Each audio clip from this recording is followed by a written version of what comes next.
হুজুর আমার কাছে ফ্যামিলি কার্ড আছে, আমি কি বিয়ে করতে পারবো? যেহেতু সরকার টাকা দিবে। এটা তো তুই ২ নম্বরই করে বলবি। ফ্যামিলি কার্ড মানে পরিবারের কার্ড। অসহায় অসচ্ছল যারা তাদেরকে এনে দিবে। কেমন? এটা দিয়ে তুই বিয়ে করবি গিললে? খবরদার। হুজুর আমার নাম সাহেব।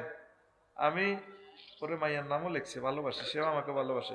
কিন্তু কেউ কাউকে বলতে পারি না। এখন করণীয় কি? বলে দিলে ভালো হয়। এই ধরনের অবৈধ সম্পর্ক হারাম। হারাম।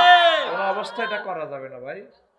এটা ফোন করলেও হারাম হবে, তার দিকে তাকাইলেও হারাম হবে। তোমরা বিয়ের প্রস্তাব দিবে আব্বা আম্মার মাধ্যমে। আচ্ছা, নাম লিখছে, আমাকে ভালোবাসে, এখন আমাদের করণীয় কি? এটাও সেম প্রশ্ন।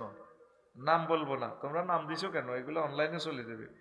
হুজুর, আমার গার্লফ্রেন্ডকে বলছি তুমি এক কাপড়ে আসতে পারবে, সে বলছে আমি আমার মা বাবাকে কষ্ট দিতে চাই না।